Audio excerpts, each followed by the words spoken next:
Baik, selamat pagi semua. Kita akan masuk ke materi selanjutnya. Nah, minggu lalu kita sudah mempelajari apa itu getaran.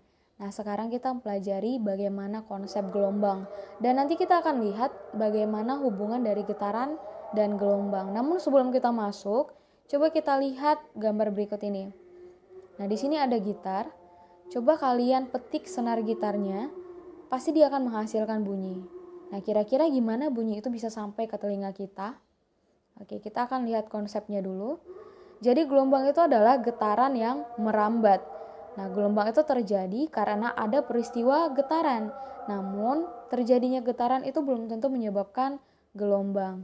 Syarat agar gelombang itu terjadi adalah adanya medium atau zat perantara dengan energi. Jadi, getaran yang akan menghasilkan bunyi ini merambat dalam bentuk gelombang. Gelombang ini membawa sejumlah energi sehingga sampai ke telinga yang dihubungkan oleh saraf ke otak. Nah, jadi gelombang hanya mengantarkan energi, sedangkan zat perantaranya atau mediumnya tidak ikut merambat. Oke, berdasarkan zat perantara atau mediumnya, perambatan gelombang itu dibedakan menjadi dua. Ada gelombang mekanik dan ada gelombang elektromagnetik. Oke. Gelombang mekanik itu adalah gelombang yang memerlukan medium untuk perambatannya. Mediumnya itu bisa berupa udara, zat cair, atau zat padat. Nah, gelombang mekanik ini tidak bisa merambat melalui ruang hampa. Contohnya seperti gelombang air, gelombang tali, gelombang bunyi. Yang kedua itu ada gelombang elektromagnetik. Gelombang ini tidak perlu medium untuk perambatannya. Yang berarti gelombang elektromagnetik ini bisa melalui ruang hampa, contohnya seperti gelombang cahaya, sinar matahari gitu. Berdasarkan arah rambat dan arah getarannya, gelombang ini dibagi menjadi gelombang transversal dan gelombang longitudinal. Apa itu gelombang transversal? Jadi gelombang transversal itu adalah gelombang yang arah rambatannya itu tegak lurus terhadap arah getarannya. Arah rambatannya itu tegak lurus dengan arah rambatannya ya. Contohnya seperti gelombang air, seperti gelombang tali, itu bentuknya akan seperti ini. Nah, coba lihat nanti kalau misalkan soal bilang bukit gelombang itu ada di A, B, dan C. Ini ada satu bukit. Kalau dia satu lembah berarti yang di bawah dari C sampai E. Ini satu bukit, ini satu lembah. Nah, kalau misalnya dia bilang puncak, puncak itu berarti yang ada di atas, yaitu B dan F. Sedangkan dasar itu ada di bawah, D dan H. Kalau dia bilang simpul, simpul itu berarti di setiap titiknya. Simpul itu ada di A, ada di C, ada di E, dan ada di G. Oke, simpul itu ada di sini, ada di tengah-tengah ini ya. Kalau dia bilangnya amplitudo, amplitudo itu dari atas sampai ke bawah ini, dari B sampai B yang di atas. Masih ingat ya pengertian amplitudo itu apa? Iya, simpangan maksimum. Berarti kalau di sini kita bilang dia sebagai bukit gelombang atau tingginya gelombang ya. Tingginya gelombang. Oke, jadi kalau dari gambar ini kalau dia bilang satu gelombang transversal itu berarti dari A sampai E, satu bukit dan satu gelombang ya. Oke. Sedangkan gelombang longitudinal itu adalah gelombang yang arah rambatannya searah dengan arah getarannya. Contohnya seperti gelombang bunyi dan seperti gelombang pada selingki. Perhatikan selingki ini. Jadi gelombang longitudinal ini berupa rapatan dan regangan. Ini dia rapatan dan ini dia renggangan ya. Jadi satu rapatan dan satu renggangan itu adalah satu gelombang longitudinal. Ini dia satu rapatan. Jadi ini itu adalah satu gelombang longitudinal. Jadi kalau di gambar ini kita lihat ada sebanyak 1, 2, 3. Ada sebanyak 3 gelombang longitudinal.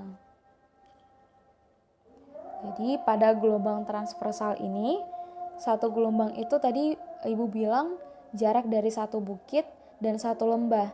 Bukan itu aja, atau bisa juga dia dari jarak puncak, dari B sampai ke jarak puncak berikutnya, sampai ke F. Nah, jadi dari sini, ini tuh satu gelombang. Atau bisa juga dari dasar lembah, yaitu dari D, dasar lembah ke dasar lembah berikutnya. Dari sini sampai ke si H. Ini tuh dia satu gelombang transversal. Berarti di sini kita lihat ada dua. Nah, kalau pada gelombang longitudinal tadi Ibu bilang kan dari regangan ini sampai rapatan yang ini. Ya, tapi bisa juga dia dari jarak tengah renggangannya dari sini sampai ke tengah renggangan berikutnya. Berarti dari sini sampai ke sini, ya. Atau bisa juga dari pertengahan rapatan dari sini sampai ke tengah rapatan berikutnya, berarti dari sini sampai ke sini, gitu.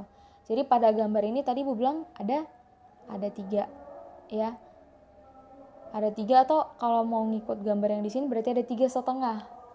Ada 3,5 buah gelombang. Next. Nah, hubungan antara periode, frekuensi, dan kecepatan gelombang. Sebelumnya kita harus tahu apa itu pengertiannya, ya. Frekuensi gelombang itu adalah banyaknya gelombang yang terjadi di setiap detik. Diberi satuan Hertz, disingkat Hz, ya. Yang kedua itu ada periode gelombang. Periode gelombang ini adalah banyaknya waktu untuk melakukan satu gelombang. Satuannya detik atau sekon. Lalu kecepatan gelombang yaitu besarnya jarak tempuh satu gelombang tiap periode waktu. Nah, dirumuskan seperti berikut. Panjang gelombang per periode. Kalau di dalam bentuk, dia akan Ibu gambarkan seperti ini.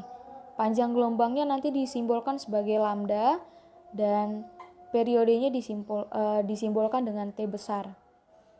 Nah, lalu karena F atau frekuensi itu sama dengan 1 per T, di sini anggap aja 1 per T, maka kita bisa rubah rumusnya menjadi V sama dengan lambda dikali F, tergantung soal. Ya, coba kita lihat contoh soal berikut ini. Ini ada soal, ini diabaikan aja ya. Ini ada salah ketik, yang ini diabaikan aja. Perhatikan gelombang di bawah ini. Berapakah kecepatan gelombang tersebut? Jadi ini ada gelombang sampai di sini, ya. Yang di bawah ini menyatakan waktunya. Kalau dia sampai 1 gelombang berarti di sini ada 1,5 sekon, 1,5 sekon. Kalau dia sampai di sini dia 2,25 sekon. Dan panjang rambatannya itu sebesar 45 cm. Ya.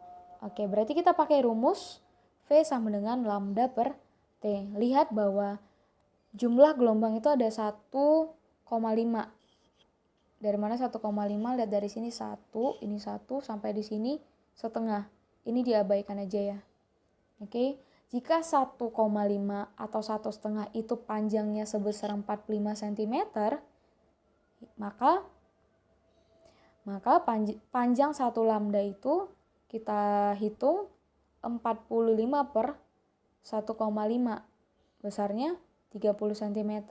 Dan dari gambar diketahui waktu satu gelombangnya itu 1,5 sekon, ya. Satu gelombang ini tadi 1,5 sekon.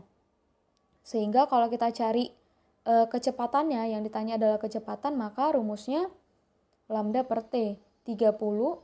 Kita udah dapatkan lambdanya tadi 30 per 1,5 dengan hasil 20 cm per sekon. Yang kedua, kita lihat contoh soal yang kedua. Sebuah gelombang merambat dengan kecepatan 300 meter per sekon.